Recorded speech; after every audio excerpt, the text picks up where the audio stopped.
अंगावर घेतला का आता महाराष्ट्र कधी कधी झोप लागत नाही, चिंता लागतं का कधी जातीच्या नावानं जर घर पेटले तर मग हा छत्रपतीचा, हा शाहू महाराजाचा, हा ज्योतिबांचा, अहिल्याबाई होळकरांचा हा महाराष्ट्र उद्या कोणत्या तोंडानं तोंड दाखवून देशात आपल्याला इथं जबाबदारी दिली छत्रपतीनं देशाचं संरक्षण करण्याचं, आणि तुम्ही आपसात भांडायला लागले आणि ते कायच्यासाठी तर आरक्षणासाठी. मला वाटतं या महाराष्ट्रानं भुजबळ साहेबांना, परडकर साहेबांना, जरंगे पाटलांना तुम्ही आम्ही सगळे एकत्र व्हा आणि एकदा शेतकऱ्यासाठी भांडा ना.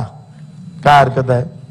पक्ष गिक्ष झेंडे बाहेर काढा, तुमच्यात एवढी ताकद आहे का तुम्ही जर शेतकऱ्यासाठी बाहेर निघाले तर मला वाटतं आरक्षण 15,000 रुपये क्विंटल कापसाले भाव भेटू दे, 10,000 क्विंटल तुरीला, आपल्या याला सोयाबीनला, 15-20 क्विंटल तुरीला आम्हीच तर नोकर ठेवतो, येले सगळेले आम्हीच ठेवतो आमच्या खटल्यावर. 40,000 रुपये महिना देतो आम्ही काय दुसरीकडे कामाला जातो. पण आम्ही एवढे बदमाश लोक आहे, राजकीय लोक, म्हणजे मी पण आलो त्याच्यात, आपण सगळे बदमाश आहे. ते जेव्हा जनतेला समजन तेव्हा तुम्हाला पेटवल्याशिवाय राहणार नाही. पक्का आहे, 100% खरा आहे. आणि म्हणून शेतकऱ्याचा विषय बाजूला सोडून मला वाटतं शेतकऱ्याच्या विषयातच या देशाचं भलं आहे. शेतकऱ्याच्या विषयात शेतकरी, मला सांगा कोणत्या जातीत शेतकरीने एवढं सांगा. आणि म्हणून आपल्याला विनंती करतोय, बरंच बोलायचं होतं, बेल वाजवलं, मला वाटते बेल वाजवते वाटतं. अध्यक्ष महोदय, आपण पाहतोय का याच्यामध्ये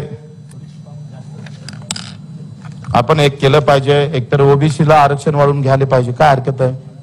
ओबीसीचं आरक्षण वाढून घ्या, सगळे मिळून एकत्र व्हाव आणि ओबीसीचं आरक्षण वाढून घ्या आणि त्याच्यात त्यांना घेऊन घ्यावं, असं होऊ शकतं. आता काही लोक असं म्हणतात का राजकारण चाललं जाईल, पंचायत समिती जाईन, जिल्हा परिषद जाईन, जिल्हा परिषद गेली तर आमदारकी चालली जाईल. तर आपण त्याचं शपथपत्र लिहून घेऊ का, पण तुम्ही पंचायत समिती जिल्हा परिषद लढूच नका, तसंही करता येईल. काय हरकत आहे? असं करायला काही हरकत आहे का त्यांनी लिहून दिलं तर? म्हणजे इतकी भीती आपल्या मनात काय मला समजत नाही. आणि म्हणून जातीपाती धर्मामध्ये मला वाटतं हे न पडता धनगर समाजाच्या आरक्षणाचा विषय, आता दलित बांधवामध्ये आमचे माथंग समाज म्हणतोय त्याचा अबकडं करा, ओबीसी मध्ये अबकडं केलं पाहिजे. सुतार सगळ्यात कमी आहे, कुंभार सगळ्यात कमी आहे, न्यावी सगळ्यात कमी आहे, लोहार सगळ्यात कमी आहे, त्याची तर गिनतीच नाही आहे, तो कुठंच बसत नाही आहे. या आमच्या सपाट्यामध्ये तो बिचारा कुठं सापडतच नाही. मग ह्या शिंपी आमचा लोहार गिवार याला अबकडं द्या, तो कुठेतरी टिकला पाहिजे का नाही?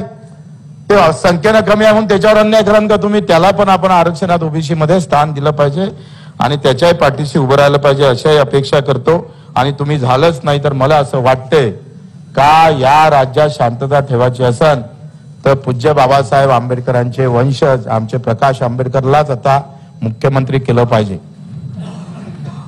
म्हणजे या देशामध्ये खऱ्या अर्थानं खरा न्याय ज्यांनी या ज्यांनी घटना दिली आमच्या देशाला, त्याच्यावर आम्ही कम से कम तेवढं तरी आपण केलं पाहिजे.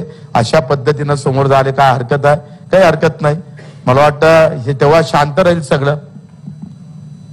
नाही तर मुद्दा म्हणून विधानसभेत बोलतो सगळे, कारण मला काही पक्ष नाही आहे, पण असं करायला काय हरकत आहे? का बरं दलित मुख्यमंत्री होऊ नये? आता भाजप का बरं माळी मुख्यमंत्री होऊ नये? का बरं तेली होऊ नये?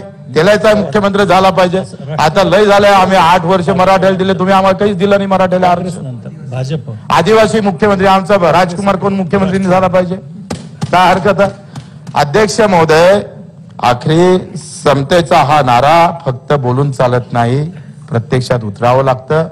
आणि म्हणून एका जातीला टार्गेट केल्यापेक्षा मला वाटतं सगळे मिळून सगळ्यांसोबत जाऊन आम्ही सगळे एक आहो, महाराष्ट्र धर्म पाळावा एवढीच अपेक्षा करतो, विनंती करतो. अध्यक्ष महोदय, आपण भरपूर बोलू दिलं, कारण तुमचं लगेच आमच्यासाठी बेल वाजतंय, आज वाजवली नाही, त्याबद्दल धन्यवाद.